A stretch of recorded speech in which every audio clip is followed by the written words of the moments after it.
Hey, welcome into this week's Afterthoughts. Talking about this week's show, our interview with Greg Feketik, and talking about the Ohio State Reformatory. Oh my God, what a great show. Hope you enjoyed it. Leave some comments. Let me know what you thought about it. It's great talking to Greg. He's a great person. We hang out every time we get to a convention with him. And we mentioned in the show about how we like to meet at the roulette table. That's just, I guess, one of the things we started doing, and we have a blast doing it. I don't spend a lot of money, but, have fun. So anyways, hope you enjoyed this week's show. Oh my God, I love talking to Greg. But I want to talk about the things that I have experienced at the Ohio State Reformatory. Going to this place, I remember going to the prison in West Virginia State Penitentiary, which is called Moundsville.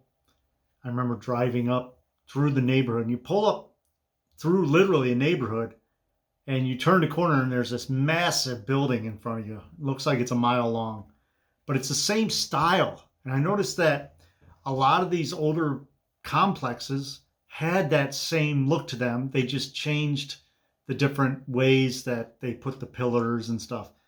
But Ohio State Reformatory, you drive into Mansfield on the expressway, and it's right off the expressway. You can see it when you're pulling up, and it looks big from a distance. But when you pull into that driveway and you pull up to the front entrance, the place is huge. Now, it was basically cut in half when they closed it down and they started building the prison behind it. So if you're not familiar with it, you have the old prison in front and then the new prison in back. And one of the things is when you're in the Ohio State Reformatory, you're not allowed to take pictures out the back window because you're taking pictures of the new prison. When we were there for the conventions, where we set up right next to Greg and the TryC Ghost Hunters, the windows right there overlook the new prison. So you can look out and you see all the people walking around in the yard, and they're all dressed the same, in their the white pants and white shirts. And it's kind of weird thinking, they have their lives controlled by the guards and by the system. And, obviously it's their own damn fault for doing whatever they did to get in there.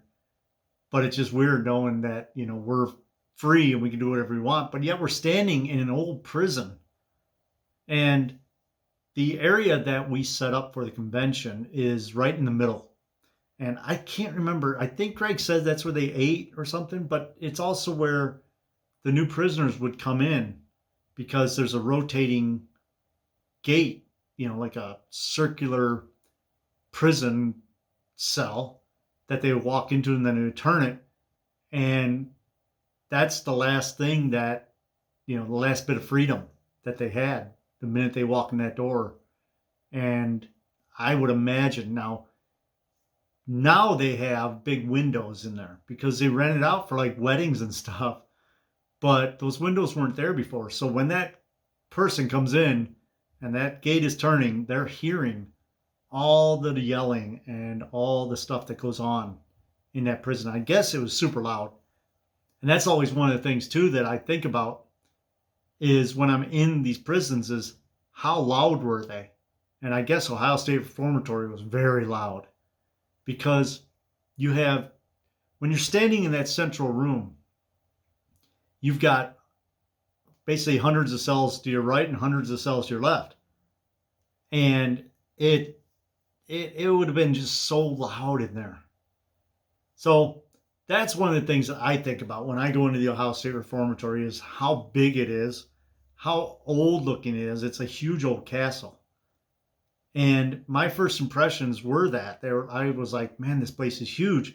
And then to get in where we go in for the convention, we drive all the way around back and we go in the back entrance, which is right when you go in. It's kind of weird because the front is a different level than the back. So when you walk in the back, you're on the third or the basement, but you got to go up 2 flights of steps to get to where we set up for the convention, which is in the middle of the prison. And I just think about, like I said, my first thought was how big it was, because I didn't just walk up and park. I had to drive around back, and the walls are huge and all that. So that was my first impression. And then my first impression of walking in, you walk in through this entrance, and it's sort of like a V shape. And you walk in, and literally it gets cold. It was probably 90 degrees out when we had our first convention there. And thank God I helped out Greg and brought some of my fans that I use. I have these, they're carpet dryers, but they're fans. And they're real small and compacted, but they blow a lot of air. And the thing is, where you walk in for the convention, or the vendors walk in for the convention, like I said, it's a V shape and the building's huge. And the temperature change, it probably changed 10 or 15 degrees. It got cold just walking into the building. So that was my first impression. And then it to me, it was kind of cool to be there because I love prisons. But I can imagine as an inmate walking in there and seeing, your first impression of the place. Obviously, it's a whole different thing.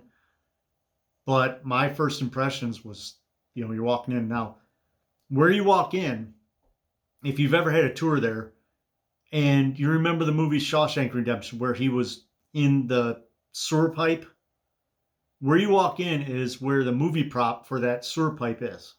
Okay, I keep saying as you walk in, but where I walk in is a vendor for the convention.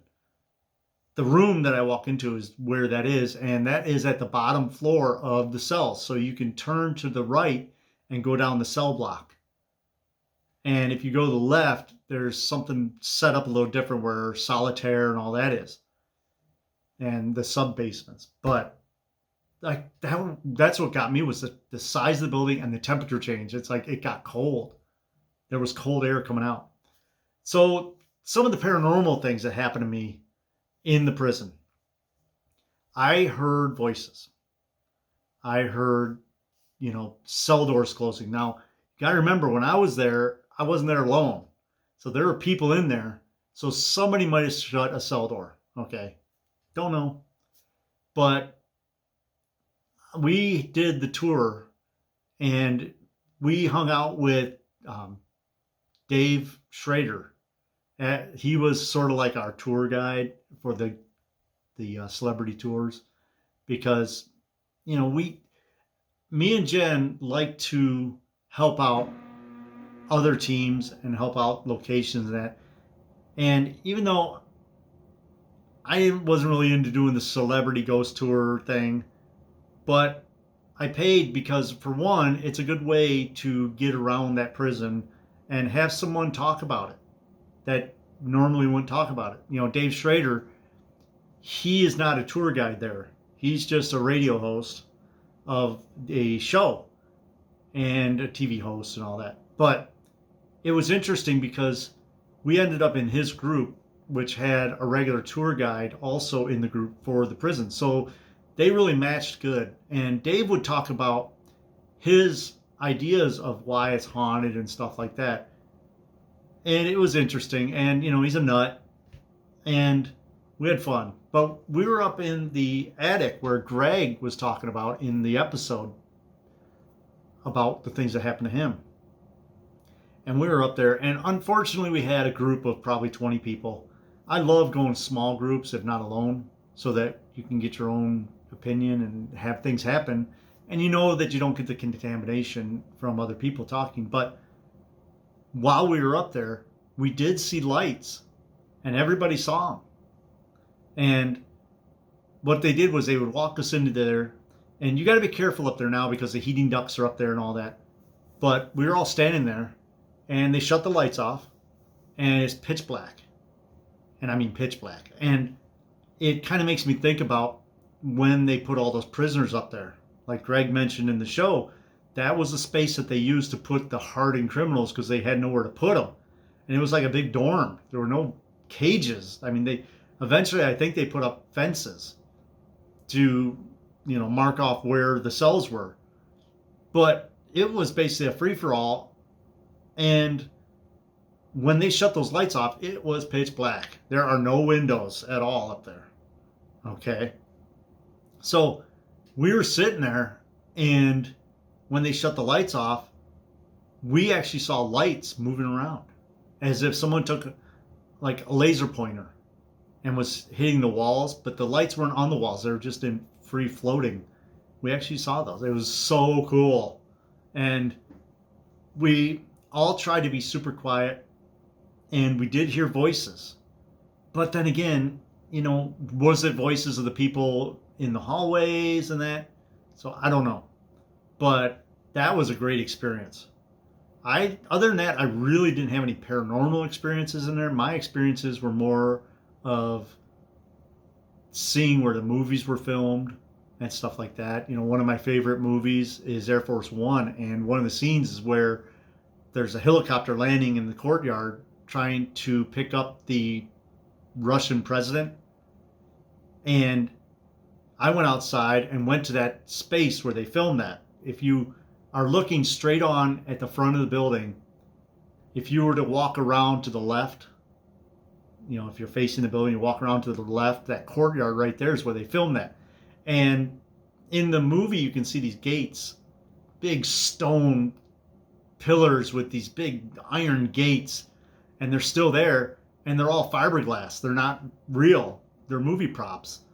And just standing there, knowing, thinking in my mind that video, it was kind of cool.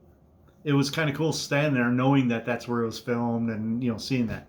So that's one aspect of the prison too, is going in there and seeing the places where these films were made, or even the music videos. I think one of the rappers, he filmed video where he was in one of the prison cells, and they still have it painted like he painted it to make him look like he had gold bars and all that.